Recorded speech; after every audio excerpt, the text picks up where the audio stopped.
Au sommaire de votre semaine à Verrières, des énigmes au colombier, cérémonie du 18 juin, l'agenda.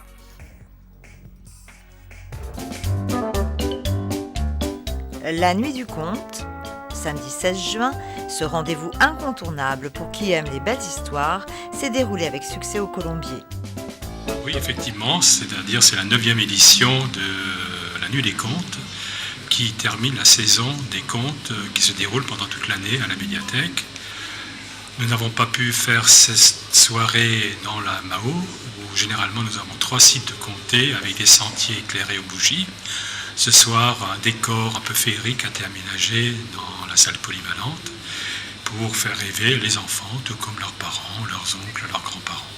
Samedi 16 juin, ce rendez-vous incontournable pour qui aime les belles histoires s'est déroulé avec succès au Colombier. Petits et grands se sont retrouvés pour rêver ensemble. Une fourmi. Ça va? Celle qui est derrière. Elle regarde derrière. Elle fait derrière moi le désert.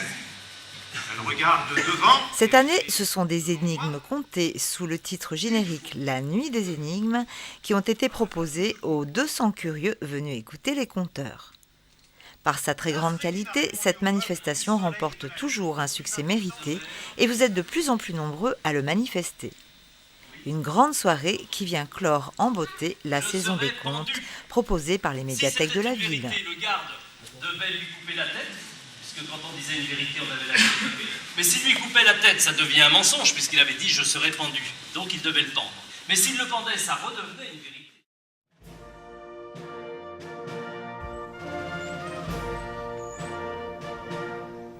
La commémoration de l'appel du 18 juin 1940, lancée depuis Londres par le général de Gaulle, a été célébrée au cimetière de notre ville devant le monument aux morts.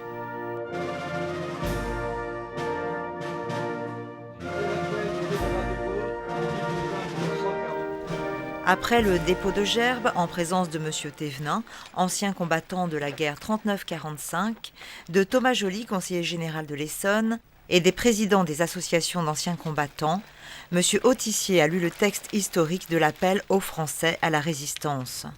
Demain, comme aujourd'hui, je parlerai à la radio de Londres.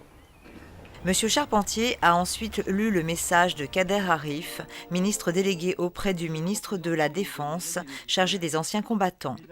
Les du Troisième Reich avaient pénétré une grande partie du territoire français.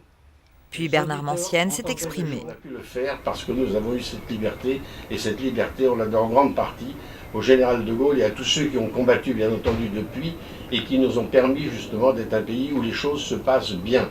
Et c'est quelque chose, je crois, que nous devons relever pour bien montrer que nous sommes un pays qui a de la chance.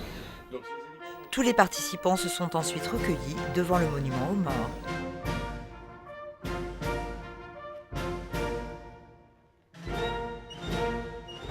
L'agenda.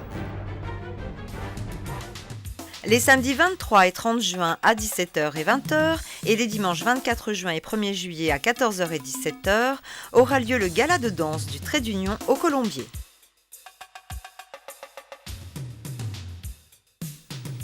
Le mardi 23 et vendredi 6 juillet à 20h30 ainsi que le mercredi 4 juillet à 15h, venez découvrir Regards croisés. Ce spectacle de danse de la compagnie Ashanti d'Asai Samba et la compagnie DLC d'Igor Stromae vous sera proposé au Colombier.